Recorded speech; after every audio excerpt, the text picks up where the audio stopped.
Can you tell what we're making today by the ingredients I have here on the counter? Well, we are going to make my husband's favorite cake as a celebration for a wonderful job he did in a bodybuilding show. He has been on a very strict, calorie deficient diet for quite some time. He is done with his show. We are so proud of him. So we're going to make his favorite cake he has been dying for. We're making an angel food cake today. And I know it probably seems like it's a difficult cake to do, but I promise you, you do not need the store-bought cake mix in order to make a very beautiful angel food cake. We are going to have a little bit of a roller coaster ride, however, going through this process. Towards the end, you will see how a brand new angel food cake pan failed me, but that's okay.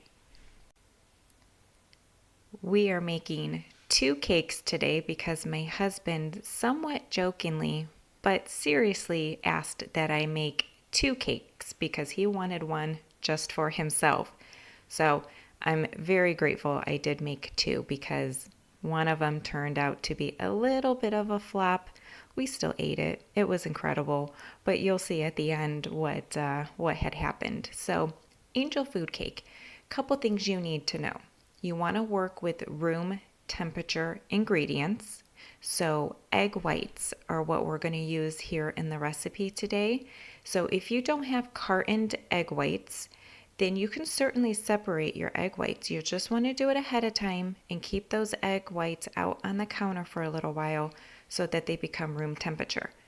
Given my husband was in this type of a diet for the show he was doing, we had several cartons of egg whites in the fridge, and I used that opportunity to not have to separate my eggs. Also, you are going to want to have some sort of a sifter. If you don't have a sifter, you can use a fine strain colander. You can find them at the Dollar Tree even for $1.25. They're not difficult to come about, but we do have to strain or sift rather the flour and sugar in this recipe. You want a lot of airy and fluffy ingredients going into an angel food cake. I am also measuring out my ingredients. You don't have to do this, but when it comes to baking, if a recipe offers me a weight measurement, I opt to do that because what I found here, even in this recipe, 1 cup did not equal the amount in which I needed to weigh out. One full measure cup would have been too much. How that would affect your cake at the end, it really depends on what the ingredient is that you're using. Also, it's going to use powdered sugar. It uses both granulated and powdered, but you want both of those here in the recipe. So make sure you have powdered sugar on hand, and the flour is actually cake flour. It's a much finer flour than an all-purpose. I'm going to be weighing out my cake flour and my powdered sugar. I can go ahead and put those both into the same bowl because those are going to be sifted together. I will have the recipe and who I got the recipe from. I will have that linked down into the description box below in case you'd like to go over to reference the actual recipe, but I will also have the recipe actually written out in the description below as well. So I just went and grabbed another bowl so this way I can sift into one bowl and sift again into the other bowl. We want to sift the cake flour and the powdered sugar 3 times. And you're going to really start to see the difference that it makes. We're not only getting rid of any potential lumps that could be in the flour or powdered sugar, but like I said before, it's going to make a very airy and smooth texture for our batter. We really want everything to be airy and incorporated very lightly. You'll notice the amount of flour we added and the amount of powdered sugar we added after sifting it 3 times. It almost feels like you have more in your bowl after that third sift. So we're going to fast forward a little bit, but you can see at the bottom there, those were lumps. And if we hadn't sifted it, that would have stayed in our batter. And of course, it would have been an issue when we went to go bake the angel cake. So sifting is really important. It is not a step that I recommend you skip. And you need to do this 3 times. We are actually going to do it a 4th time right before we add it into our egg white mixture. So do it 3 times back and forth, and you'll see here in a second, I'll show you how fluffy and aerated that looks. Absolutely beautiful. So we're going to set that aside. Now, typically when I make an angel food cake, I actually have my egg whites started and beating while I'm doing the flour mixture. And I do recommend that you can do it that way as well, just so it feels like something's being done while you're then taking care of another step. But to show you for the purpose of this video, I did each step separately. So I'm going to measure out my egg whites. That's one of the really good things about using the egg whites in a carton, is I can just measure specifically how much I need rather than opening a bunch of eggs, not knowing how many I'm going to need in the end. And I'm going to get that into my KitchenAid mixer with the whisk attachment. You really need, you could use a hand mixer as well, just as long as you have a whisk attachment. What we're looking for are our egg whites.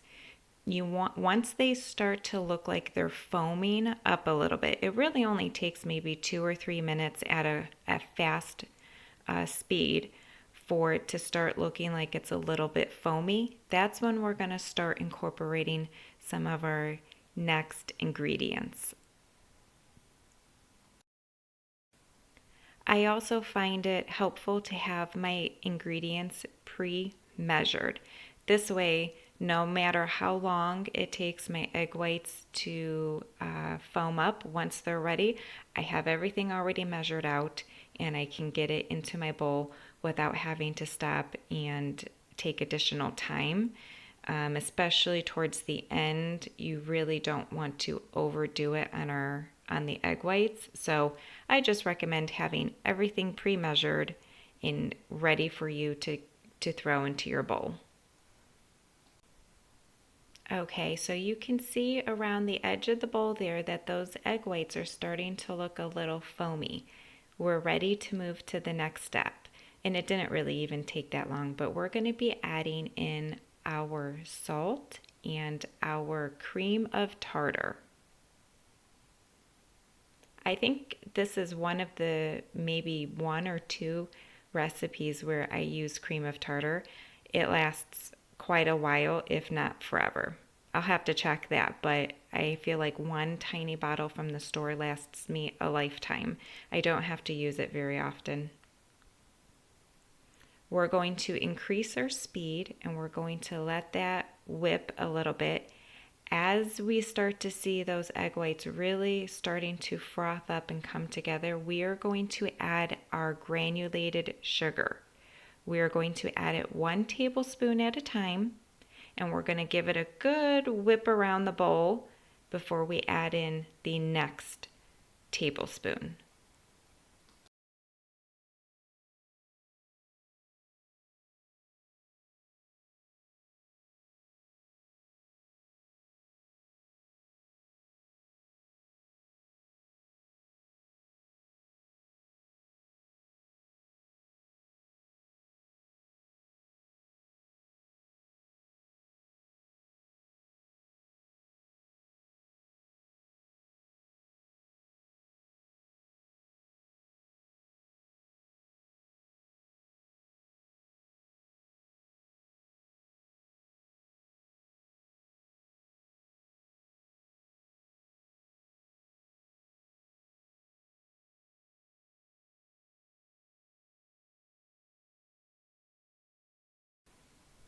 Now that all of the sugar has been added, I am going to turn up the speed on my mixer to a 5 or 6 and really let that just whip around. We are looking to create stiff peaks.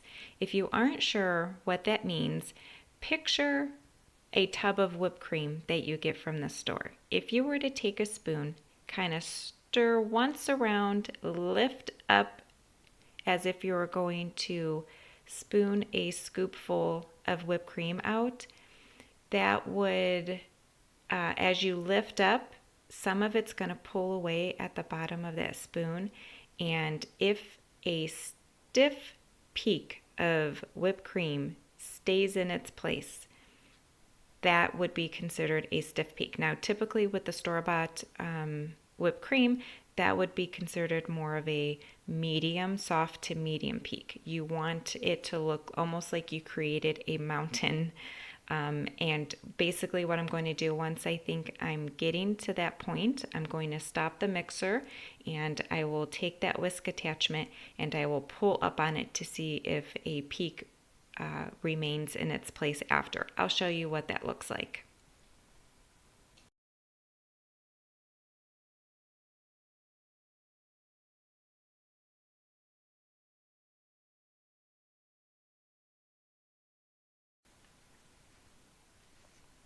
You can see how the egg whites look like they almost doubled in size. That's because they're getting a ton of air as the whisk is moving around the bowl, really making it very fluffy in there. So I'm going to turn this down and turn it off. You'll see that I lower the position of the machine and I'm taking that whisk and I'm going to kind of pull up, dip it down, pull up. It's kind of hard with the attachment in the way, but I can see that it's definitely not at a very stiff peak, but it's definitely getting very close. So I'm going to add in my vanilla a little bit at a slower speed though. I don't want to whisk it in too quickly because adding additional liquid at this point could kind of flatten the aeration that is occurring right now, and I don't want that to happen.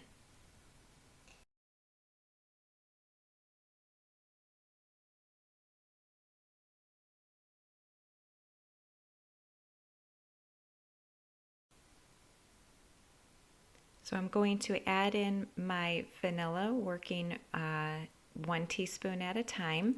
This is a half a teaspoon measure, it needed 1.5 teaspoons of vanilla. And then I'm going to turn that speed up and just really work it there for the last couple of seconds.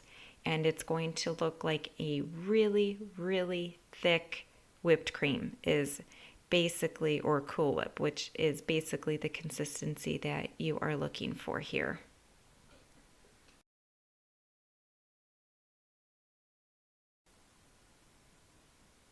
Okay, so here is the egg whites with the sugar in there, and you see how what's left underneath there is a pretty tall, stiff peak, and it looks very, very thick. So that's what we're looking for. Now, this is a sweetened egg white mixture, so if you want to lick the whisk, then hey, you do you, but it is egg whites that have not been cooked. So depending on what side of the fence you're on with raw eggs. But if you want to give it a little taste test, I may or may have not done that before, and it just tastes a little sweet. So it's nothing special. No need to lick the bowl or the spoon. It's not that good. So here we're going to add in the sifted flour and powdered sugar that we've done already 3 times. We are now going to work it, separating it in about fourths. So 1/4 of the mixture at a time we're going to sift into the egg whites. If you aren't sure how to fold something in, let's all go back and reference Schitt's Creek, where she's saying, you fold in the cheese, David, just fold it in. Well, this is what we're doing here. We're just folding it in. And I switched the angle for you so you can see. What I like to do is 1 whole turn around the bowl, and then slice it down the center of the batter and sort of turning your spoon as you do that. These are whipped aerated egg whites. What you do not want to do is go in and really mix around. You are going to flatten the aeration that just occurred, and you will not have a light, fluffy, tall angel cake at the end.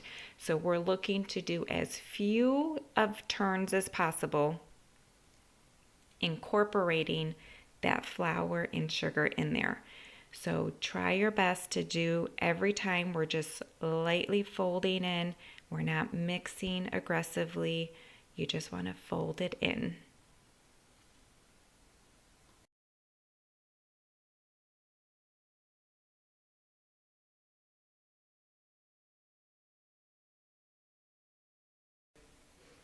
Okay, we're gonna fast forward here through this. So it's looking like I'm gonna be whipping this up really fast, but I am not. I just am fast forwarding it. So don't incorporate it this fast and fierce. Remember, take it slow, do a couple turns around, and cut it down the middle.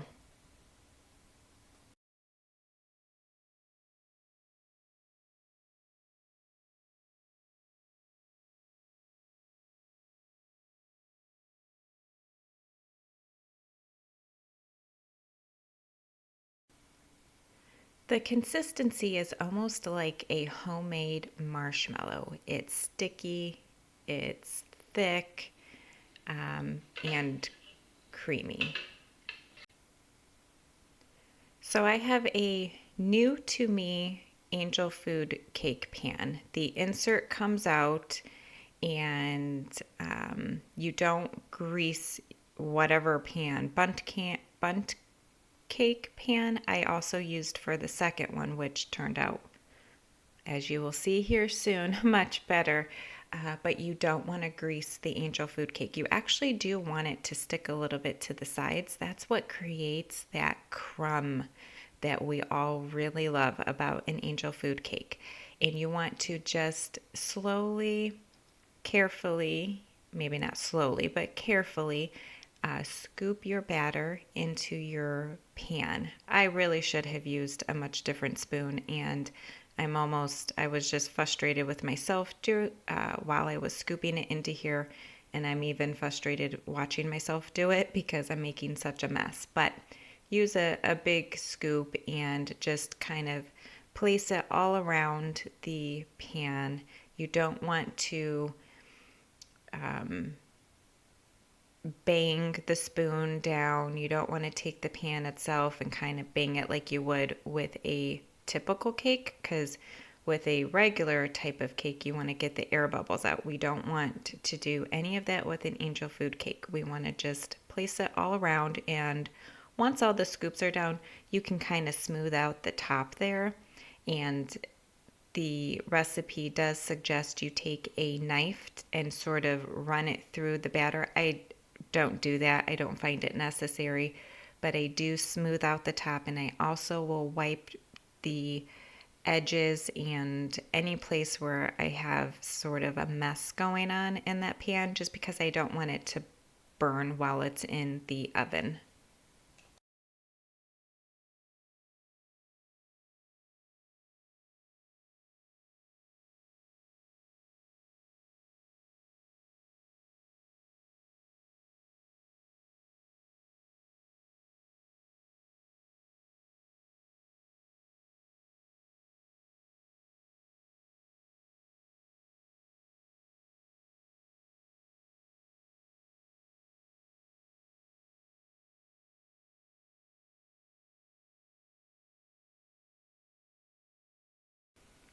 Okay, so we're gonna find out why I'm glad I baked two of these, because here I'm showing you how beautiful it looks, and you're supposed to invert it.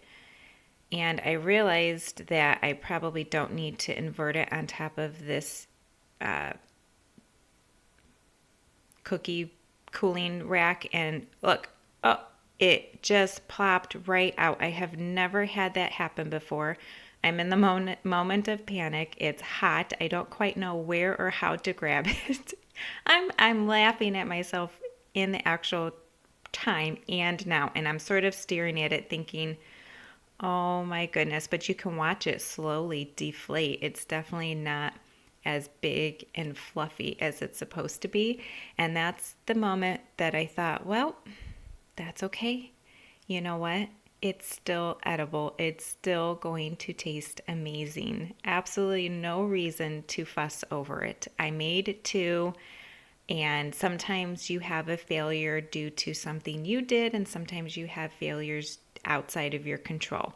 I have no idea why that came out as easily as it did, but I've never had that happen before. So, what are you going to do? You're going to move on.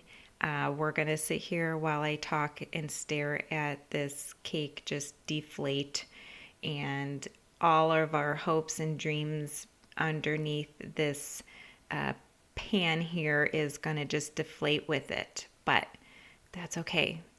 Most failures still tend to be edible. So as long as it wasn't an ingredient issue, it's more of, say, a technique issue, there's nothing to be worried about. So I took it out. I let it just cool off just the way it is. And I'm going to get my next one out of the oven here. And you can see we'll take a second try here. And that looks beautiful. I'm going to invert it upside down because the whole point of doing that is you don't want gravity to take effect and you don't want your cake to sink in. So, how well did we do? I think we did a great job. Look at the crumb outside of that cake. Now, this was definitely one of the best angel food cakes I have made in a long time. We ate the whole darn thing, even the one that was considered a flop. So I hope you give this recipe a try. Trust in yourself that something that looks daunting isn't always the case. You just have to be a little methodical about each step. So I hope to see you back here the next time we're cooking something up.